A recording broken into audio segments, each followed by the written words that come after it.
আমাদের মূল দাবিটা কি? তাহলে আপনি যদি এখন গতকালকের দিক বিবেচনা করেন তাহলে বিষয়টা জোরালো হয়ে গেছে। আমাদের যে ঢাকা বিশ্ববিদ্যালয়ের মেধাবী ভাইরা, আমাদের থেকে তারা আল্ট্রামেট লেভেলের মেধাবী, তাদের উপরে হঠাৎ করে হামলাটা করা হয়েছে। এর আগে আমাদের দাবি ছিল কোটা সংস্কার, কারণ 56% কোটা দিয়ে আপনি কখনোই একটা দেশের মেধাকে বিকশিত করতে পারবেন না, কারণ বাকি 44% যারা থাকতেছে তারা সাধারণ শিক্ষার্থী। আর আমাদের সরকারের কথা হলো যে মেধাবীরা তো যাইতেছে, এখন আপনি বিসিএস এর একটা জিনিস বুঝুন। আমাদের মূল দাবি হচ্ছে আমাদের ভাইদের গতকালকে রক্ত ঝরানো হয়েছে, ঢাবির কেমিস্ট্রি বিভাগের এক ভাইকে হত্যা করা হয়েছে, ইভেন এরকম চট্টগ্রাম বিশ্ববিদ্যালয়ে এক ভাইকে হত্যা করা হয়েছে, ইমন ভাইকে হত্যা করা হয়েছে।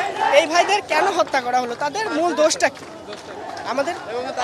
আমাদের অধিকার মানে আমাদের প্রশ্ন থাকবে তাদের এই যে কেন মারা হলো এটা, আর তার জন্য তাদের এই অধিকার আদায়ের জন্য আমাদের কোটা সংস্কারের জন্য আমরা মূলত আন্দোলন করতেছি। আমাদের একমাত্র দাবি থাকবে আমাদের ভাইদের কেন রক্ত ঝরানো হচ্ছে।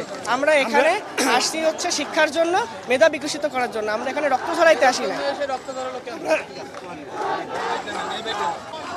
1971 সালে 25শে মার্চ রাতে যেভাবে পাকিস্তানি বাহিনীরা নিরীহ বাঙালির উপরে সহ ঢাকা বিশ্ববিদ্যালয়ের পরে হামলা করেছিল, গতকালকে তারই বহিঃপ্রকাশ ঘটেছে।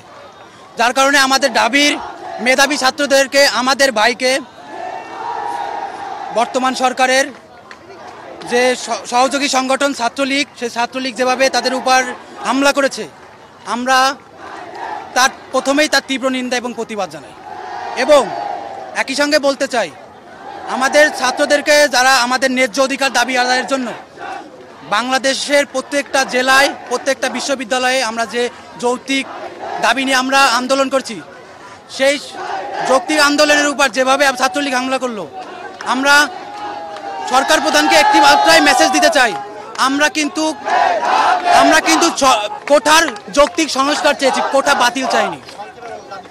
আমাদের দাবি হচ্ছে কি, আমাদের গতকালকে ঢাকা বিশ্ববিদ্যালয়ে যেভাবে আমাদের ভাইদেরকে হামলা করেছে তার সুষ্ঠু তদন্ত করে সরকার ব্যবস্থা নিতে বলবো, এবং আমাদের যে দাবি যে কোটা যৌক্তিক সংস্কার করে আমরা পড়ার টেবিল আমাকে ফিরিয়ে নেবেন।